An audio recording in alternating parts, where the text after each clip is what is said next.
इस बड़ी खबर पर बीजेपी की एक प्रेस कॉन्फ्रेंस हो रही है। सुधांशु त्रिवेदी जो राज्यसभा सांसद हैं और स्पोक्स पर्सन हैं, इस वक्त प्रेस कॉन्फ्रेंस कर रहे हैं। आपको जरा सुनवाते हैं। बड़े आदतन शरारती हैं। याद करिए 2019 के लोकसभा से पहले कांग्रेस पार्टी के नेता भी वकील का चोला ओढ़कर श्री राम जन्मभूमि के मुद्दे पर भी यही कह रहे थे कि चुनाव आ रहा है तो इसको बाद में करिए।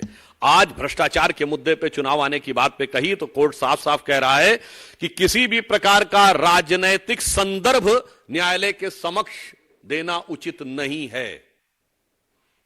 इसके उपरांत कोर्ट कहता है, court are concerned with the constitutional morality not the political morality. Court साफ कहता है कि ये जो आप तथाकथित अपनी नैतिकता राजनीति का बात करते हैं, इससे कोर्ट को कोई मतलब नहीं है। वो केवल हार्ड कोर फैक्ट्स के बारे में कहता है। अब आगे की बात और भी गंभीर है। जो कहते थे चवन्नी नहीं मिली, इस पॉइंट में माननीय न्यायालय कहता है, this court holds that ED was able to place enough material statement of the approvers and their own candidate stating that was given to for Goa elections, it completes the chain regarding the money sent for Goa elections. यानी जब उनके स्वयं के प्रत्याशी ने यह बयान दिया है कि उसको इस प्रकार का धन इस स्रोत से प्राप्त हुआ है, तो यह प्रथम दृष्टया इस संदेह की पुष्टि करता है कि पैसा कहां से आया। जो कहते थे चवन्नी नहीं मिली, अब चवन्नी नहीं, वो करोड़ों का ट्रेल मिल रहा है।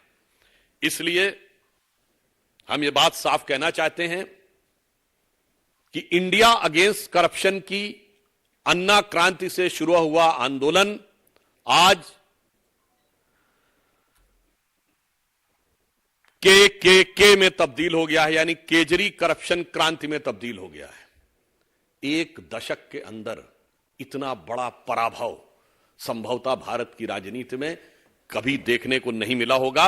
और इसी के साथ एक बात और साफ हो गई है कि ये तथाकथित इंडी गठबंधन के नेताओं ने उसी रामलीला मैदान में जहां इंडिया अगेंस्ट करप्शन की क्रांति हुई थी, वहां जिस करप्शन को लेकर रैली की थी, अब साफ हो गया कि केजरीवाल जी विगत 30-35 वर्षों से जेल के अंदर बाहर जाने का जो क्रम चल रहा था, वो तमाम नेता श्री लालू प्रसाद यादव जी से लेके शिबू सोरेन जी से लेके डीएमके के नेता करुणानिधि कनिमोझी ए राजा से लेके अन्य नेताओं से रत्ती भर भी अलग नहीं हैं। न्यायिक दृष्टि से वो ठीक उतने ही दोषी हैं जितने नेताओं के साथ आज खड़े थे। तो आप सोचिए वो कहां से कहां खड़े हो गए। और उससे ज्यादा गंभीर बात यह है, आज आपने देखा कि तृणमूल कांग्रेस के सांसद जो कि पश्चिम बंगाल में हुई हिंसा को कवर फायर देने के लिए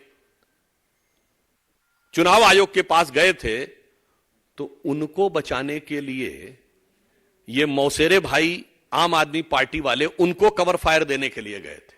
अर्थात इन पार्टियों का चेहरा और चरित्र पूरी तरीके से उजागर हो गया है, जब यह साफ साफ कहा जा सकता है कि आज जो कुछ हुआ है, इसने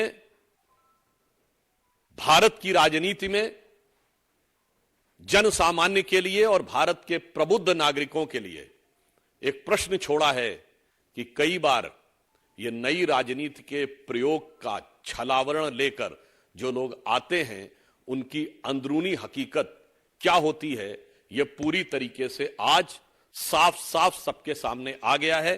अब स्पष्ट रूप से इस विषय को लेकर, चूंकि श्री केजरीवाल जी दिल्ली के मुख्यमंत्री हैं, तो इस संदर्भ में हमारे साथ सचदेवा जी जो दिल्ली के प्रदेश अध्यक्ष हैं, वो इस संदर्भ में अपना विचार रखेंगे। धन्यवाद भाई साहब।